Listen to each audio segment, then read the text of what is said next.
for 2 months and won 3 fights that week and became a Golden Glove champion. Hey, that's when you kind of know when something's actually meant for you, when you kind of sponge to it immediately like that. Like, you hardly trained and you still went and won a Golden Glove tournament. That takes people months and months and months to actually even get partially good at it. That's actually amazing that you was able to do that. So, out of all things, because you just said something, I mean, I was 4 years old and I fell in love with WWE, right? And that's what I honestly believed I was gonna do. I was like, I'm gonna be a wrestler, bro. But then I found out the schedule. Like, I found out. I guess when you got older, you start recognizing certain things. Like, they're on the road almost 300 the whole year and all this. I was like, MMA fighters, they just got to fight like a couple of times a year, and then I can still kind of be home and do what I did. So I chose MMA. What made you choose MMA?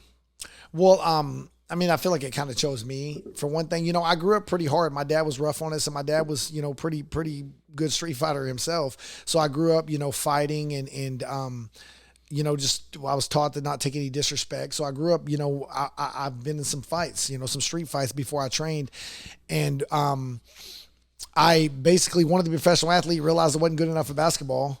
And then I grew up. Me and my dad had watched the UFC. We would go down to the movie store and we would rent the old school Tank Abbott versus Vitor Belfort UFCs and all the Hoist Gracie, Ken Shamrock tapes. And we would watch the tapes, and my dad loved watching them. And I remember he would get drunk, and we'd watch the UFC. And then the Ultimate Fighter came out my senior year in high school, and it was like instant love as soon as I saw it. And that's kind of what made me I said, I'm going all in. So when you and your dad were sitting back and watching all the older UFCs, which martial art did you gravitate towards?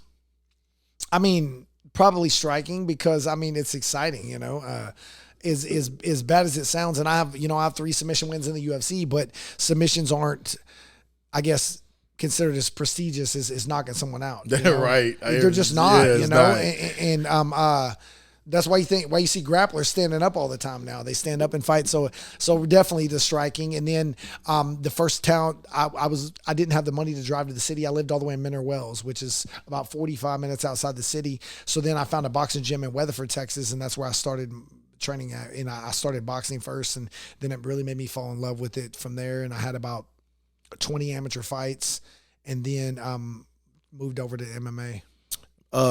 If you had your preference, boxing or karate? To start with, or what? Your personal favorite? Honestly, now probably karate, because I train the Olympic point style karate. I don't train that flat-footed McDojo shit. Like, I don't train no McDojo stuff. Like, I really believe this point style of karate, especially for me, who's a natural counterpuncher. Like, right. I'm a natural mover. And I really believe it's a great, and my body type as well, being as tall as I am, like, I really took a liking to it. And I really think a lot of traditional martial arts are phenomenal. It's just they get shit on because of the people that do them. So I love karate. I think karate, I love Taekwondo. I've been doing Taekwondo now for 9 years. And I love it. And I think that it doesn't get the credit it deserves in full contact fighting, because if you go to the boxing gym, it's the hood kids that are tough and mean. But if you teach those same tough kids karate or taekwondo, they make those sports shine too. Athletes. It's always the athlete versus it's always the individual versus the sport, right? The problem with karate gyms, a lot of them are taekwondo. It's the rich pussy kids that are the ones that are, it's the rich soft kids that are the ones that are doing it. It's not the techniques aren't phenomenal. It's the people doing it, So I really wish more people would do like Olympic point style karate. I think there's a lot of fighters that have made it really, really popular, and actually made it work. Wonder Boy's 40 years old and still doesn't take a lot of damage in his fights because of the way he fights. Michael Venom Page, Raymond Daniels is 43 years old, still competing in karate combat.